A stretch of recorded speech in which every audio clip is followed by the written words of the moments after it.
Australia is preparing for a royal visitor.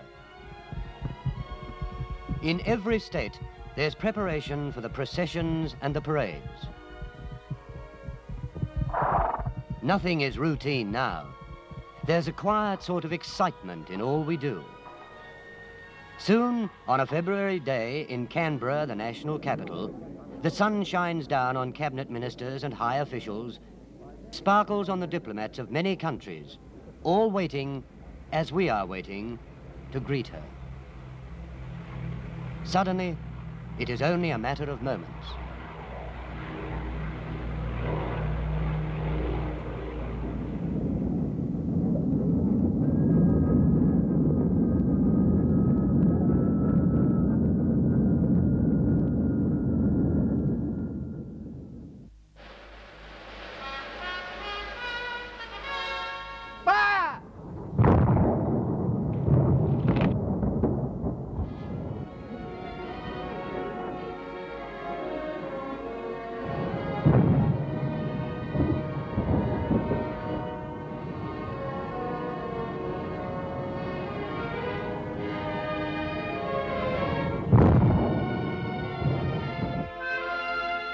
The Governor-General, the Prime Minister, leaders of each party. She meets all the important people. And then, as she moves towards the Guard of Honor, we get our first glimpse of something we're going to like. There's always one she'll stop and talk to.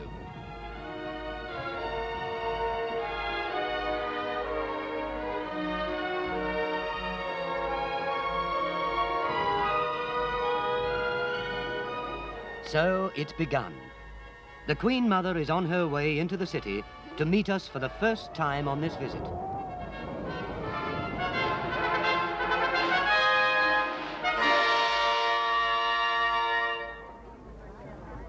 We know her story as we know our own lives.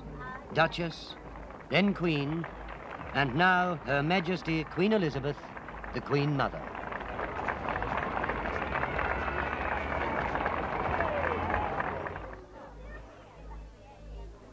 This is our chance to meet her as a person. But we wonder, what is she really like? She's got a wonderful smile. She's so natural.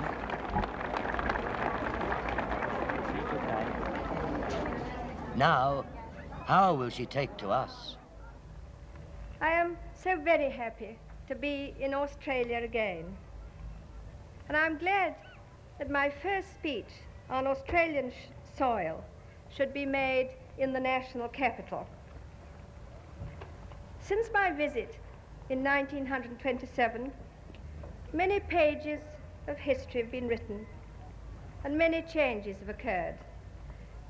All that you have achieved here is, I know, indicative of the great advances which have been made in Australia in the course of 30 years. There have been changes, all right. I was only a boy last time she was here, and all my life I've seen the place grow. Not only Canberra, every city's gone ahead. A lot of this contemporary architecture now, wherever you look, there are new buildings going up alongside the old. You wonder about them at first. Next thing you know, you're liking them. Things are really humming. For instance, oil refineries shooting up, like the one in Western Australia. Used to be an empty strip of beach. Now look at it.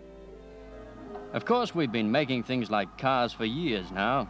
In Victoria, there's about half a dozen companies. 1927, you'd still stop and look up when an airplane went over.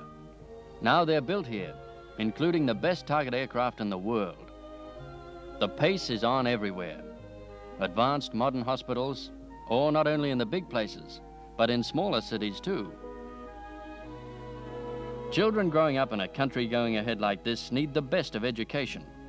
And it's a problem to keep up with the demand for new schools. From this modern education come the special techniques of science, bringing with them new efficiency.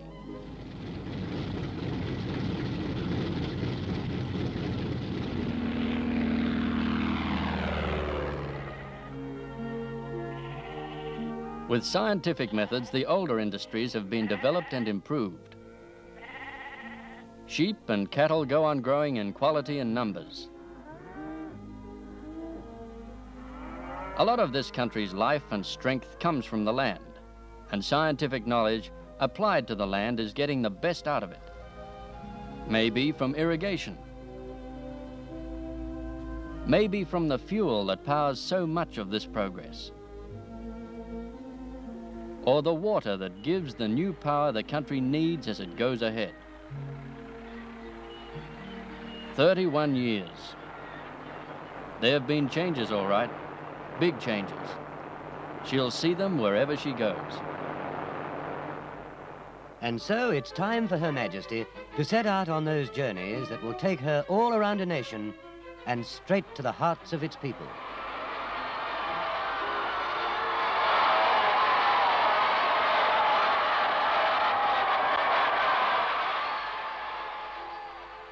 In the cities, the civic welcomes. With a worker on the job, a personal chat. Some excursions bring a pleasant surprise.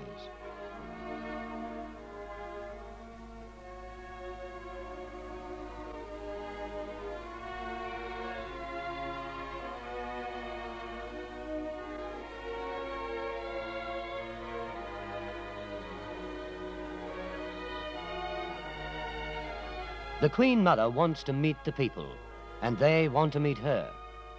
To Canberra, from the far northwest of Australia, some excited youngsters have travelled 3,000 miles to keep an appointment they will never forget.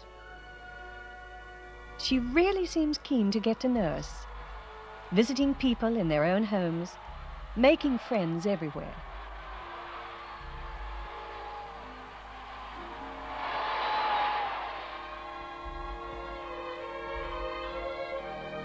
A blind man, a pioneer settler, hears her voice speaking to him, feels her hand in his.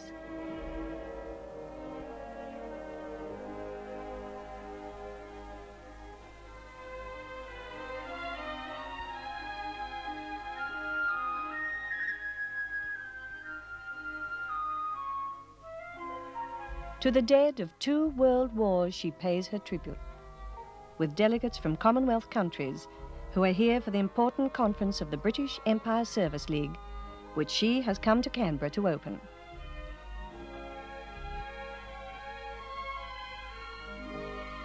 She meets the women's services and, as usual, finds one to single out.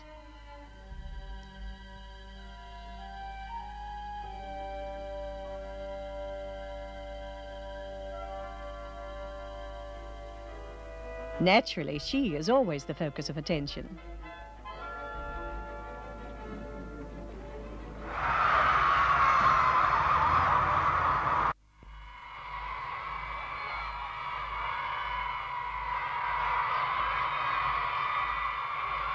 She meets the people, and everywhere, everywhere, she meets the children.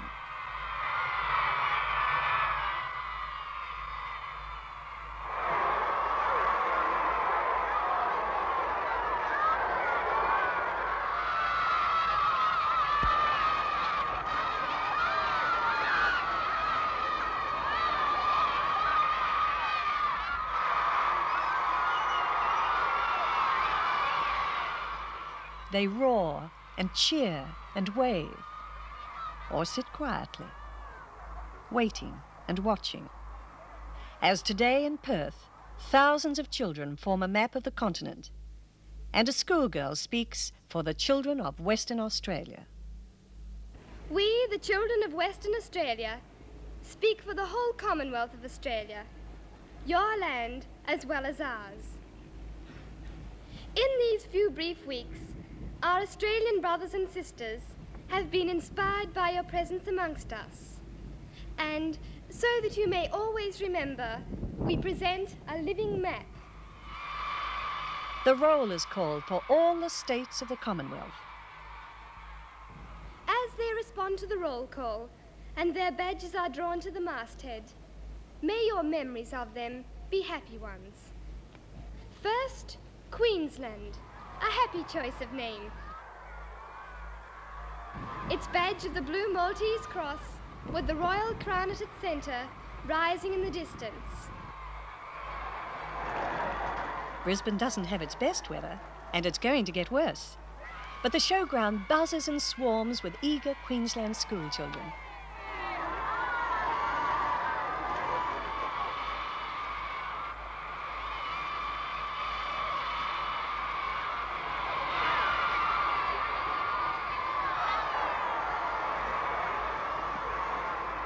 So the day goes. And does it rain?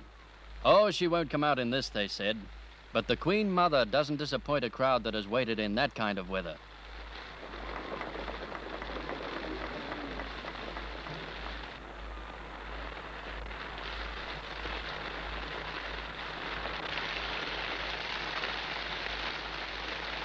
Everyone is wet. Wet and happy. And the boys from Outback do maybe their roughest riding ever in a royal rodeo.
Then New South Wales. It flies St. George's Cross with its 4 stars and a lion so like the royal standard. Sydney has turned on its nicest summer weather. And with a naval escort, the royal barge makes its way down the harbour.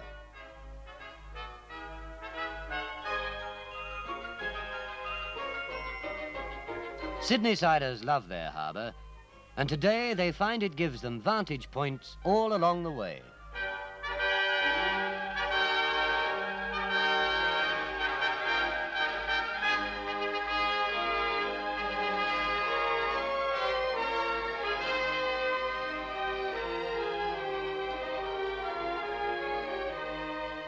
On this Saturday afternoon, the Queen Mother is on her way to Manly, to something she had especially asked to see, a surf carnival.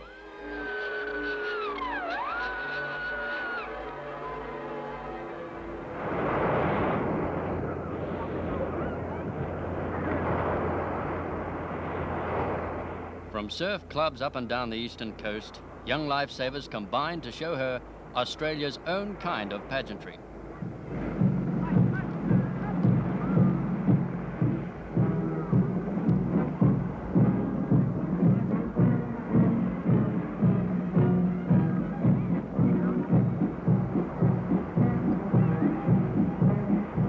The march past is only the start. Now for something you really have to come to Australia to see.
visible sign of our unity is our national capital of Canberra, over which flies the blue ensign of Australia.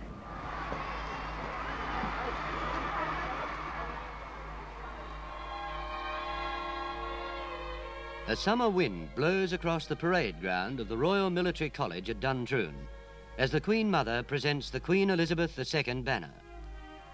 On one side, the cipher of Her Majesty the Queen. On the other, the royal coat of arms. Its rich embroidered silk glistens in the sun.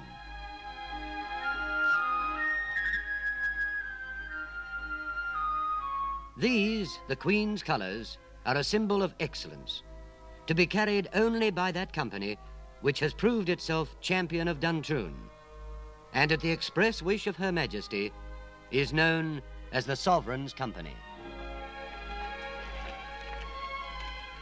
A solemn ceremony ends joyfully with a traditional cheer. Hip, hip! Hooray! Hip, hip, hip! Hooray! Hip, hip, hip! Hooray! That night, Parliament House glows with light and colour, and Canberra gathers for its great occasion, the Royal Ball.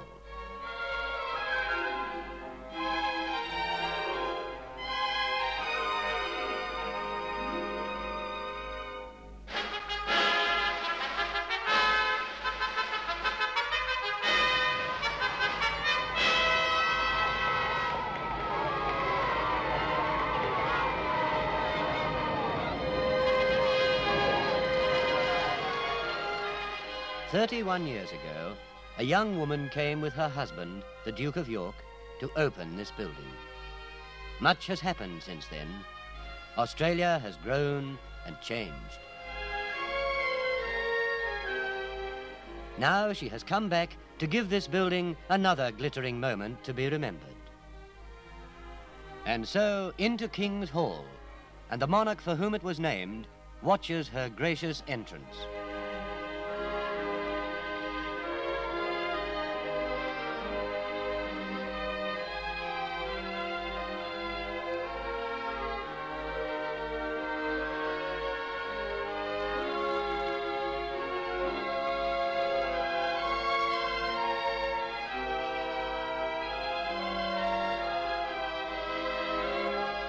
Here, in this room, is the history of Australia. From Sir Henry Parkes, father of Federation, to the Prime Ministers of those early years, all look down at the guest of a city and a nation which has come from their vision and their work. Australia's first Prime Minister, Sir Edmund Barton, seems pleased, as the Prime Minister of the day shows her Australia's history in the painting of that first Parliament she and her husband opened in 1927.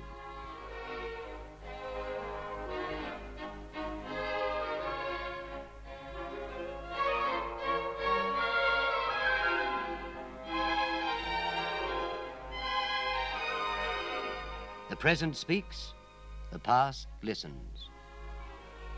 These voices and faces of yesterday rejoice with us on this night, and the pictures tell, tonight and for always, of other great events, resplendent moments of our history.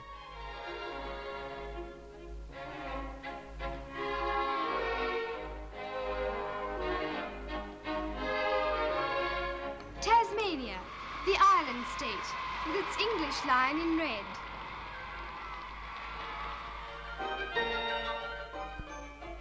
From the floating bridge to the crowded streets, Hobart is a city of flags.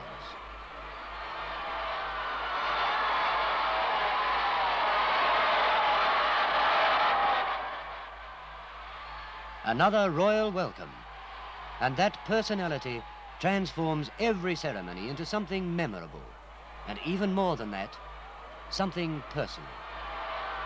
An experience for every member of the crowd. All too soon it is over, for not very far away, the people of Launceston too line the streets.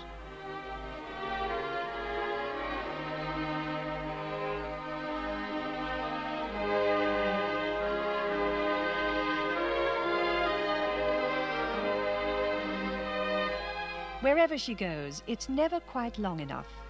It always seems to be hello and goodbye.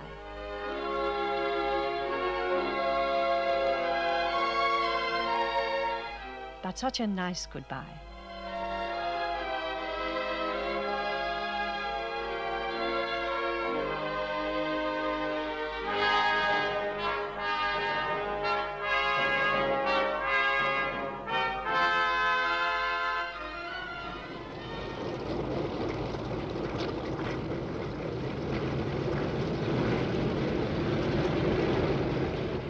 Victoria, named after another queen, with the 5 stars of our own Southern Cross beneath the royal crown.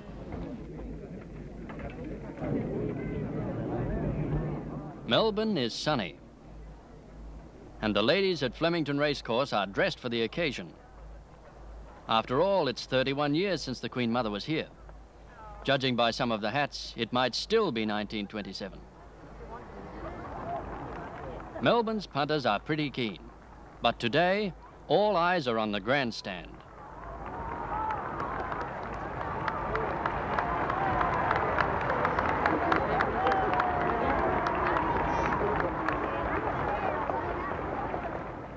Still, races are races, and what a thrill the crowd gets from the Queen Elizabeth Stakes. As they settle down and race down towards the judges' box the first time, a good race for the lead sees Lindbergh about a neck in front of Droll Prince, about 3 or 4 lengths further back to Woolbox.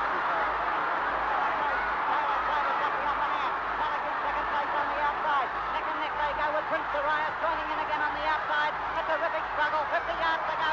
Taylor side won't give in. Tully going up to join him. Prince Darius in the picture. A magnificent struggle. The 3 went over locked together. They couldn't pick it. There goes the housekeeping money.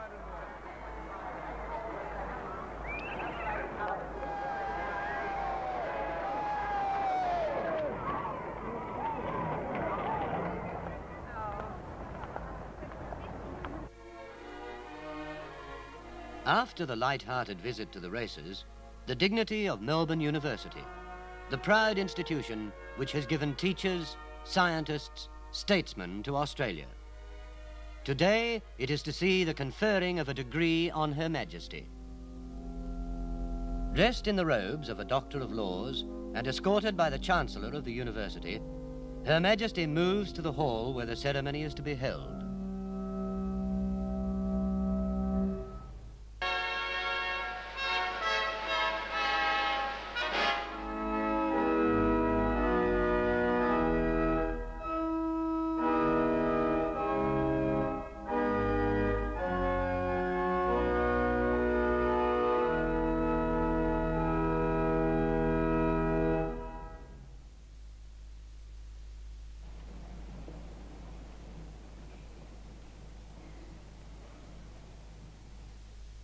In the new Wilson Hall, a modern phoenix risen from the ashes of the hall burnt down in the recent past, the chairman of the professorial board reads the citation. Mr. Chancellor, I have the proud privilege to present to you Her Majesty, Queen Elizabeth, the Queen Mother, Doctor of Civil Law in the University of Oxford, Doctor of Laws of the Universities of London, Manchester and Belfast, Chancellor of the University of London, President of the University College of Rhodesia and Nyasaland, for admission to the degree of Doctor of Laws honoris causa in the University of Melbourne.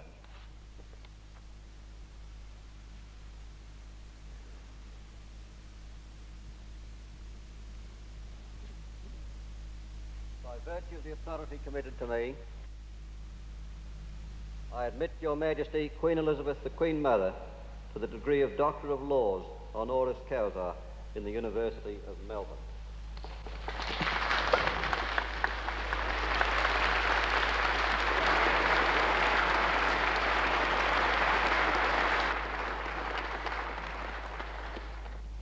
Will you please be seated?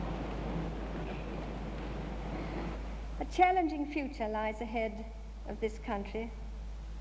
The quality of the life of its people, spiritually, morally, and mentally, will, to a great extent, depend on the leaven of university men and women.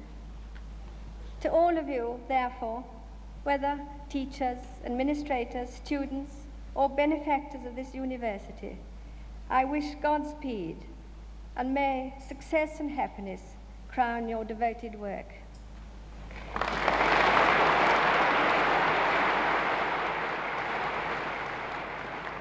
And now, South Australia. The badge, departing from earlier traditions, shows their own white-backed piping shrike on a red and green perch. Today in South Australia, there is something different about going to school.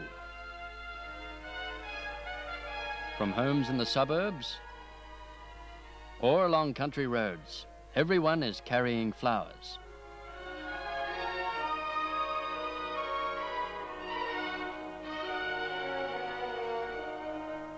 Big children, small children, bring big bunches and small bunches, each to take its place in the growing collection.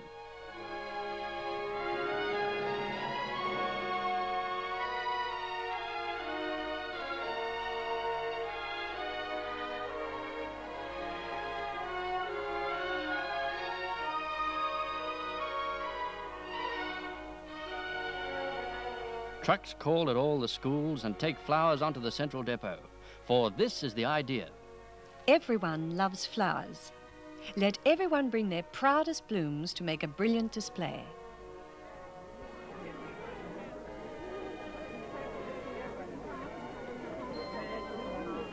Care and imagination go to work to make this Adelaide's unique way of saying, "Welcome, Your Majesty."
Later that summer afternoon, Adelaide gives its royal garden party.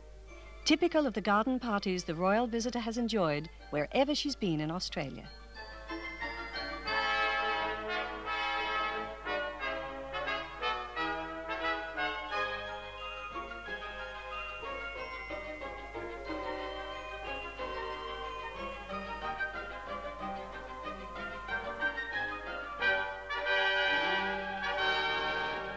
Western Australia, whose black swan has symbolised this part of Australia from its foundation. As Australians, we, the children of this state, speak for the children of every state in thanking you for coming amongst us. May God bless you, and God speed.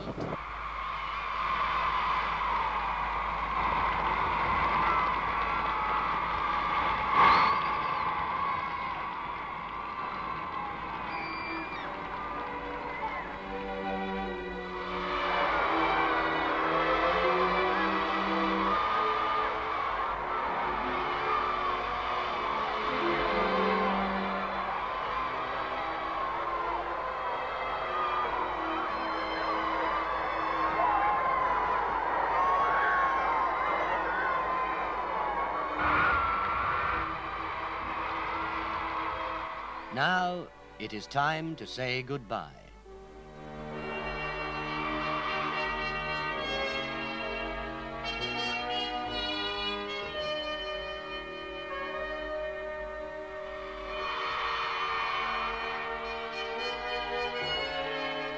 Goodbye, and thank you for coming.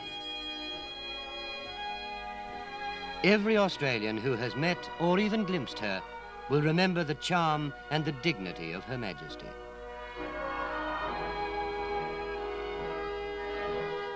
No Australian who saw it can ever forget that smile.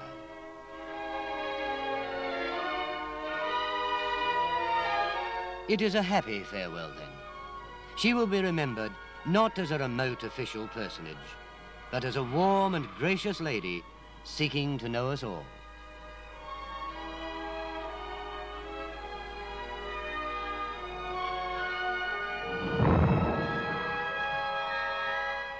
Our hearts echo the words of the children. May God bless you, and Godspeed.